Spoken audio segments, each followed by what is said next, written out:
Hey guys, we're back here, and today we have Kim from A Balanced Abode. She is a professional organizer and also a teacher by day. Kim, thank you so much for joining us. Oh, my pleasure. Thanks for having me back. And you guys, as you have questions, just drop them in the comments and we will get to them. Everyone, we just streamed your presentation. Will you tell us a little bit how you got started in the organizational space? Because I know you were first a teacher, and how you sort of brought that into social media. Sure. Yeah. So I currently still am a teacher. I teach third grade special education, and I'm going into my 12th year of that.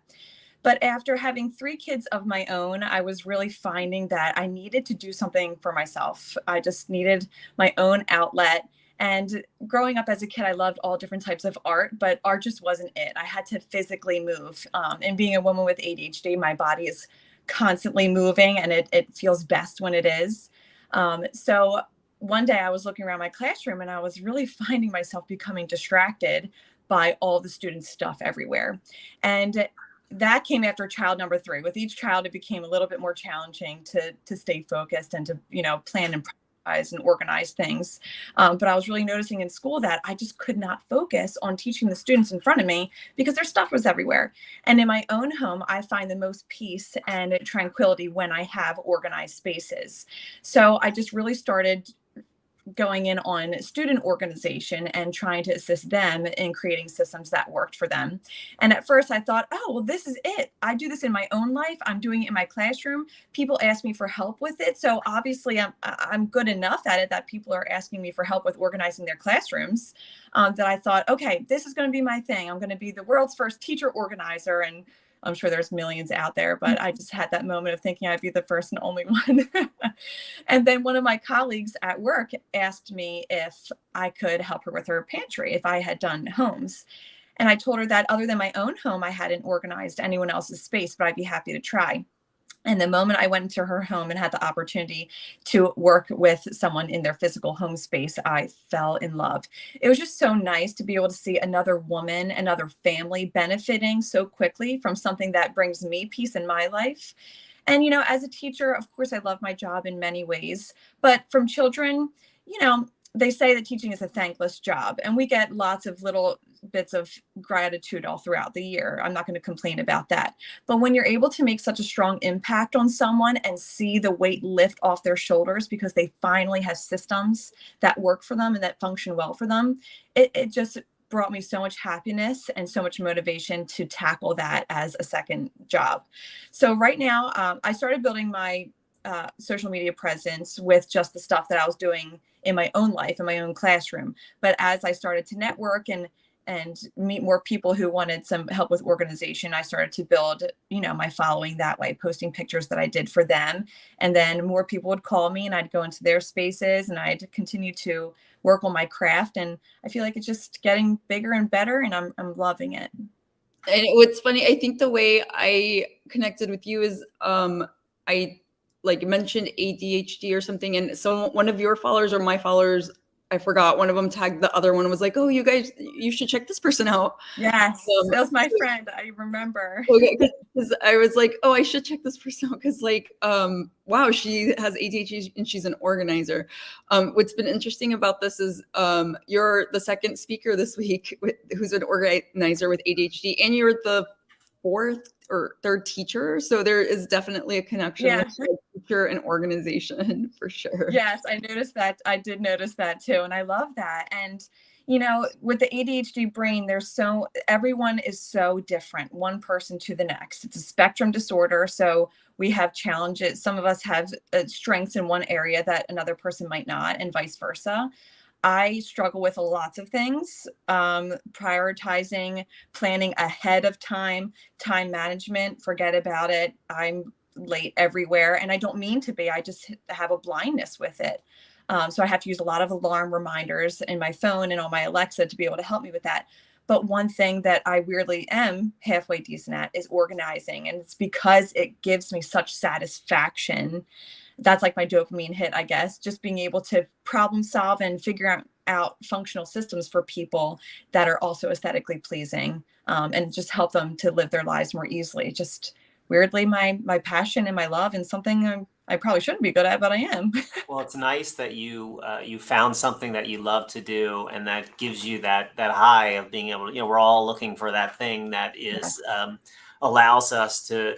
What they say, you should love your work, and we're all like, okay, I love parts of it, I love other, but you find something that you really like. It's nice that you can dig into it, and then at the same time, in both of your jobs, you're helping people, and there, I'm sure there's a lot of gratitude in seeing the kids Sure. do well, as well as the families that you work with, and seeing them be organized. And I think that's one of the reasons why we started this company, was to be able to help people, give them a tool to help them be organized. Because I'm sure you feel the same way, where you set up somebody's house and maybe 1 out of every 10, maybe 5 out of every 10, it just kind of falls apart very quickly. You can only show them the tools, and this is the way it is. And we feel the same thing. It's like, hey, here's this great tool, and here's how we think you should use it, and good luck. And we hope that and maybe it's our partnership with people like you, who take our tool and allow people to make themselves be more organized because of it. But I think I feel that way. A lot of gratitude towards having something that can help people, that can make their lives a little calmer, a little bit more at peace, and we're all looking for that. Yes. 100%. Yeah. So can you tell us a little bit about sort of the morning routine? I know you did your presentation, but just like a real quick summary about how you created this routine for kids to kind of take care of their own business in the mornings. Absolutely. So as a home organizer, one of the things I always make sure to do with my clients is to communicate with them first, to see where their specific problem areas are, to figure out what feelings these problem areas give them. Because so much of the time we don't bring that awareness to our feelings, but that's what allows us to create solutions that will actually work. I hope that makes sense. So I'm going to tie that into myself and my husband. We were struggling in the mornings with 3 kids, also a child with ADHD who gets easily distracted and struggles with certain things like brushing your teeth, just a sensory issue, And it was always a hassle and a struggle to get them out the door in time. And so he and I were just like feeling this stress in the morning, but not really communicating about it, until one day we sat down and said, what is the problem in the morning? The problem is we are both feeling overwhelmed by how dependent the children are on us to have to get all of their morning routines done. So recognizing that feeling of we are overwhelmed because they need assistance with everything, or they act like they need assistance with everything, we were then able to create a solution for it. So I brought in just a simple token board like I would use with a child with a behavior challenge inside of school into my own home, to be able to provide the kids with a direct knowledge of what they should be accomplishing in the morning, with giving them a little bit of satisfaction with the tokens, being able to move it from a red X to a green check to show when something is not done to when it's completed, to using a reward system for when they do accomplish their simple morning tasks, that they can get a prize, whether it's extrinsic or intrinsic. That's something that we'll talk about in a moment, but they get a prize so that they're more motivated to want to do it again the next day. So I kind of tied my need for getting myself organized, my family organized in the morning, with my knowledge of teaching, to create this token board. And when we implemented it last year, it made huge changes. Huge changes. My kids at last year, they were 6 going on 7 and 5 and newly 5, and they were able to handle this. So the morning checklist is just a very simple way that your child, mainly of primary elementary school age, I would say, and I definitely put that in my presentation, that it's best designated for that age group, where they can know exactly what they need to do in the morning. And the tasks are simple enough that they should be able to do them by themselves or with very little help. So I have a couple examples that I'll show you here that I printed out, and I'll show you the way that I use it. And I'll also share some modifications that families can use that will make it simpler or better for them. So there, in the support document that the followers are going to get, you're going to get a few different templates. The one that I did for my 3-year-old who's going to preschool, it's right here, the morning checklist. He has a picture schedule because he can't read yet. So this is the template that I would have a family with non-readers use, because they can see that it's pancakes, breakfast, brush teeth, get dressed, brush your hair, get your shoes on, and then you get your prize. Is it an issue if he has eggs one day, or it's always got to be pancakes? I'm kidding. That's a great question. So in my family, I actually had a supplementary piece, which was a breakfast menu where my kids got to choose. We have, basically the same 3 things every day. This is what you pick from. It's good for my brain, good for their brain. They ask me, Mom, what are my choices? And I say 1, 2, 3. And it's pretty much the same every day. So they also had a breakfast menu that they got to choose from. Great question, Brett. Yeah. So he's also very cute. That's a good thing to see. Like, right. You get to see him on the thing. I like it. Yes, I know. And that brings more buy-in from the child too. Yeah. If before you choose to laminate it, they can color it, they can decorate it, they can add their own pictures or stickers. You do whatever you got to do. You know your kid best. But the moment they get the task done, I just use, I usually use Velcro dots to move it from one side to the other. But I actually tried out 3M strips this time, and I'm loving them because you don't have to worry about which sticky side to use. They're both the same, and they're holding on really well. Great. So the child gets to move it to the green check mark, and going in order once they get all of their tasks completed. And of course, with a child this young, you're going to have to support them a bit, but as they get older, they don't need help as much. Then it gets to the prize. Now, you know your children best. So some children really want a physical prize, at least maybe to start with. And last year, my kids love little treasures from the dollar store. So we just went and got a few things from the dollar store where they cashed in for their prizes. They were so excited, and that motivated them to want to do it the next day. But this is not meant for parents to have to go out and buy things and give their kids prizes all the time. Your kid might just need more of an intrinsic reward of an extra compliment, or a big squeeze and a hug, or they might want to have a dance party, or they might, if they do like more extrinsic or outer things, you can maybe have set before, when they get their checklist done, they can have some 10 minutes with playing Play-Doh in the morning, or a sensory bin. Or what I'm doing this year, because my kids love watching TV in the morning and being little potatoes, as long as they get all of their morning tasks done, they can cash in for the remote to watch 10 minutes of TV before school starts. We're going to try that this year and just make sure that that transition would be okay. But you could, the prize doesn't have to be something physical. In the beginning, it might really help, but as you continue to use it throughout the year, it just starts to become a habit. It starts to become a routine, where by the end of the year, or the last quarter of the year, my kids weren't even really asking for a prize. They were just doing the things and getting their checklist done. So that's the first one that's best for non-readers. I also had another checklist, which is great for early readers or emergent readers. That's very simple. Eat breakfast, brush teeth, get dressed, brush hair, put on shoes, prize. The same as the picture order. And my kids like going in that order because, you eat breakfast and then you brush your teeth after, because, no one likes the taste of toothbrush with their egg. But, and then you don't want your breath to smell at elementary school. That yes. sounds good. Right. Yeah. So true. But this is great because it also encourages them to be practicing their reading skills. And my kids really love the actual physical tokens because it has a sensory component to it. They can hear the sound that it makes when it rips off the board. They can press and, work on those fine motor skills as they're moving the token. But this is great for my daughter who's going into first grade and my son who's going into second, who are both able to read. And there is a third template that I didn't print out, but it's just a blank template where if you have an older child, maybe 4th or 5th grade, and you want to encourage more independence, you can have him or her put their name at the top, not their picture. And then they can just fill in the blank spaces based on what they feel they need to do in order to get done for the day. I'll talk about the tokens in a minute, but I want to pause because I just spoke a lot. So if there's I think that's great. I really love, that is so interactive and very smart, and obviously rewarding the child for doing these things. I think is really a positive thing.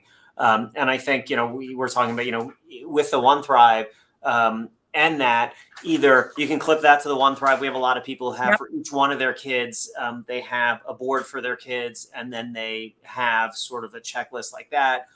We also have the kids toolkit, which is kind of has the check marks and has the stars. It's kind of meant to be a similar thing.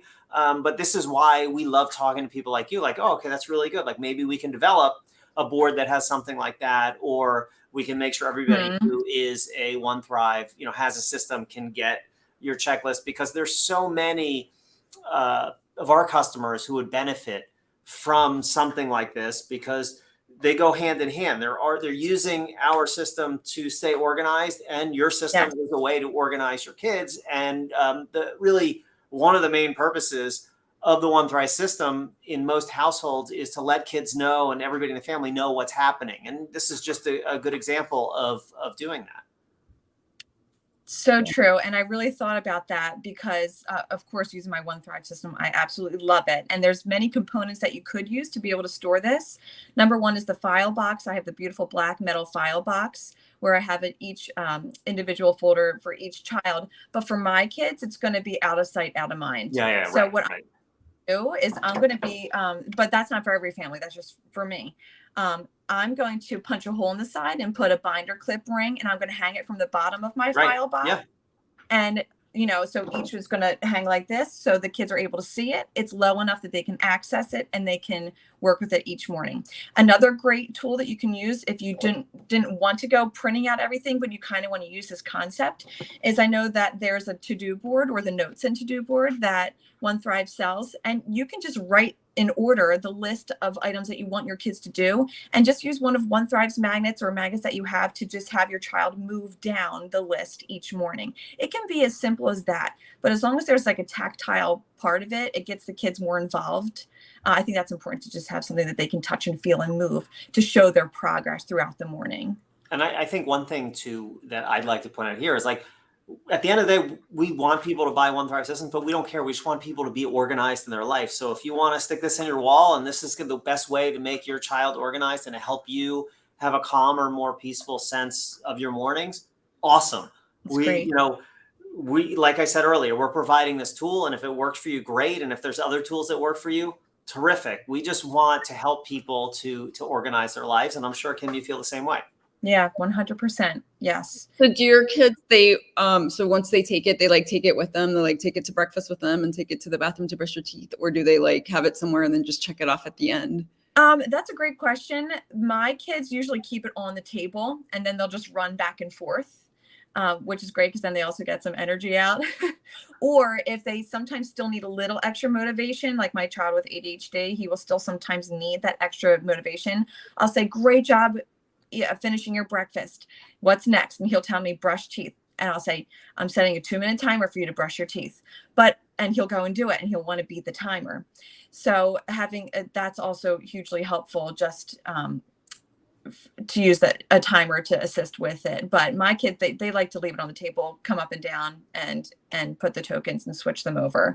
But they certainly could bring it with them. It's just to each his own. Okay, guys, we're going to wrap this up soon. So if you have any last minute questions, now's the time to throw those in. So Kim can get to them. Otherwise, Kim, can you tell us where people can find you if they want more tips from you? Sure. Thanks for asking. So the first place on Instagram is my business name. I even have a hard time saying it sometimes. It's Teacher in Me, but it's A Balanced Abode NJ. So you can find me at the handle A Balanced Abode NJ. My website goes by the same name, www.abalancedabode.nj.com, where I can offer in-person organizing if you are in South Jersey, or I can also offer virtual organizing and declutter coaching to anyone anywhere in the United States. And then on Facebook, I also have a group, or a page, I should say, and it's still at A Balanced Abode NJ. I'd like to keep it simple, same name everywhere. Yep. Okay, awesome. Well, Kim, thank you so much for everything you have helped us with, for your presentation, for putting together your freebie, and for answering questions for us today. Of course. Thanks so much for having me. All right. Thanks, guys. Sure. Bye.